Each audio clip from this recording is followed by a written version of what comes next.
The Virgin Mary's Apparitions and Miracles in Guadalupe, Mexico.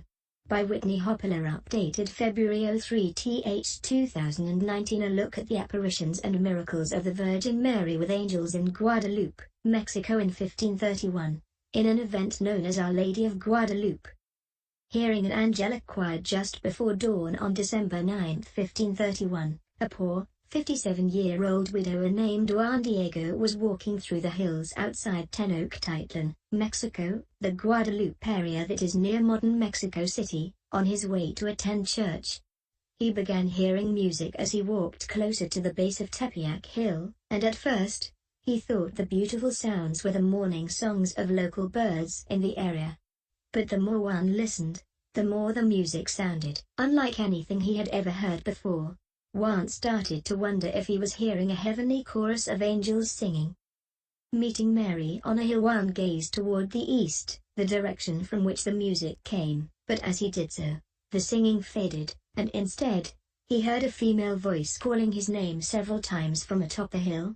So he climbed to the top, where he saw the figure of a smiling girl of about 14 or 15 years old, bathed within a bright golden light. The light shone outward from her body in golden rays that illuminated the cacti, rocks, and grass around her in a variety of beautiful colors. The girl was dressed in an embroidered red and gold Mexican-style gown and a turquoise cloak covered with golden stars.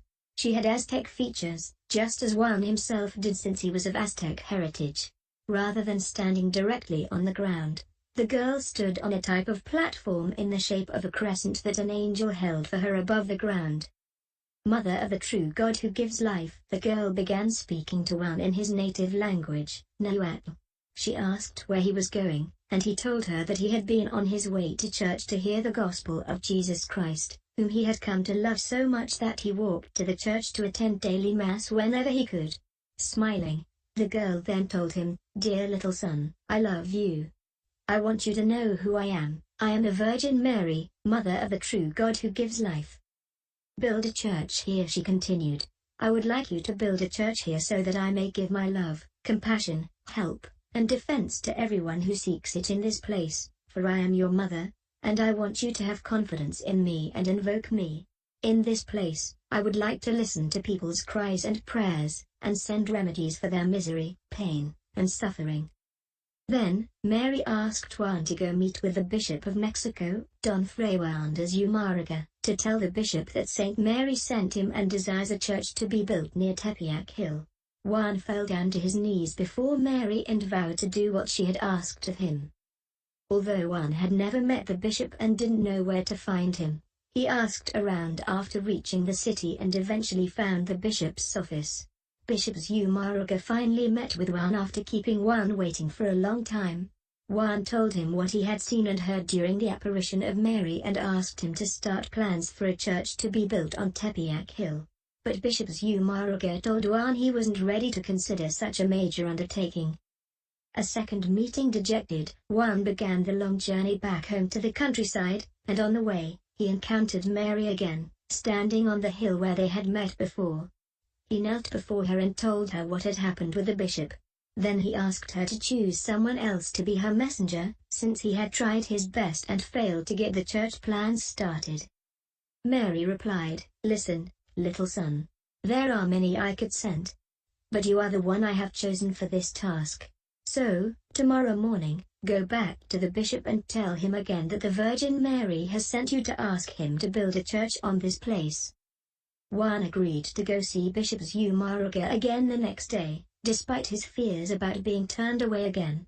"I'm your humble servant, so I willingly obey," he told Mary. Asking for a sign, Bishop Zumárraga was surprised to see Juan again so soon. This time he listened more carefully to Juan's story and asked questions. But the bishop was suspicious that Juan had really seen a miraculous apparition of Mary. He asked Juan to ask Mary to give him a miraculous sign that would confirm her identity, so he would know for certain that it was really Mary who was asking him to build a new church. Then Bishop Zumárraga discreetly asked two servants to follow Juan while he walked home and report back to him about what they observed.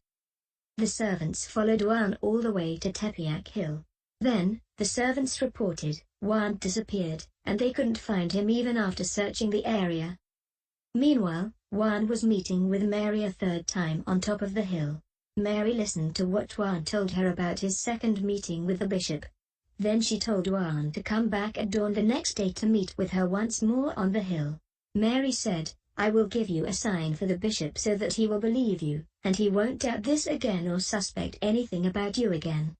Please know that I will reward you for all of your hard work for me. Go home now to get some rest, and go in peace."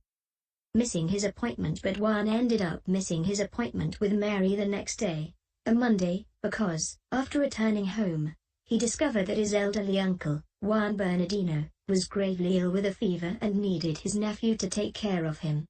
On Tuesday, Juan's uncle seemed about to die, and he asked Juan to go find a priest to administer the sacrament of last rites to him before he passed away.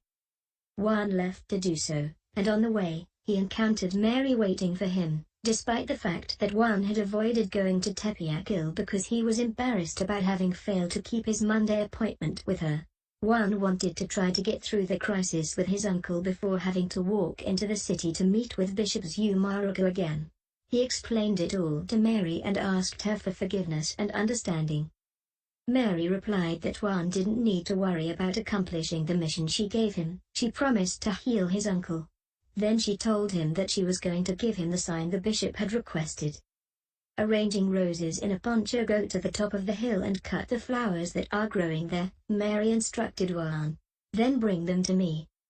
Even though frost covered the top of Tepeyac Hill in December and no flowers naturally grew there during the winter, Juan climbed the hill since Mary had asked him to, and was surprised to discover a group of fresh roses growing there.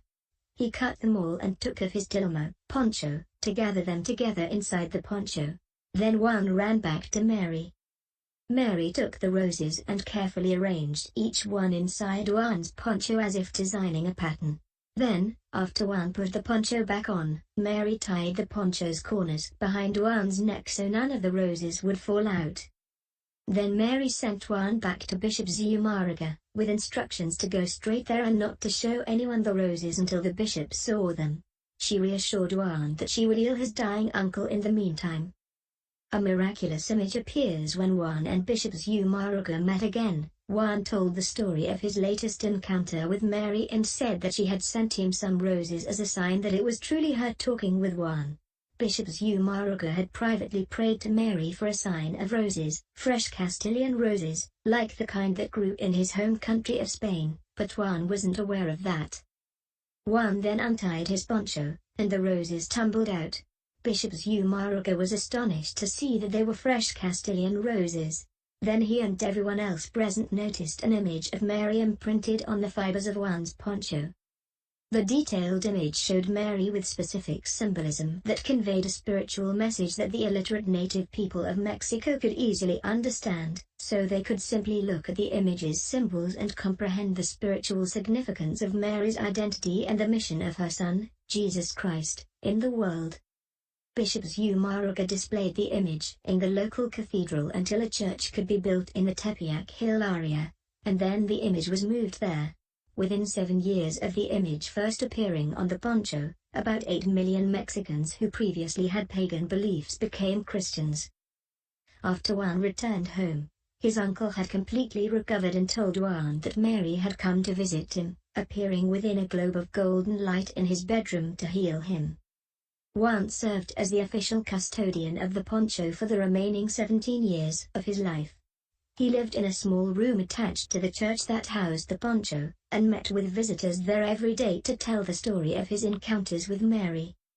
The image of Mary on Juan Diego's poncho remains on display today. It's now housed inside the Basilica of Our Lady of Guadalupe in Mexico City, which is near the site of the apparition at Tepeyac Hill. Several million spiritual pilgrims visit to pray by the image every year. Although a poncho made of cactus fibers, as Juan Diego's was, would naturally disintegrate within about 20 years, Juan's poncho shows no signs of decay nearly 500 years after Mary's image first appeared on it.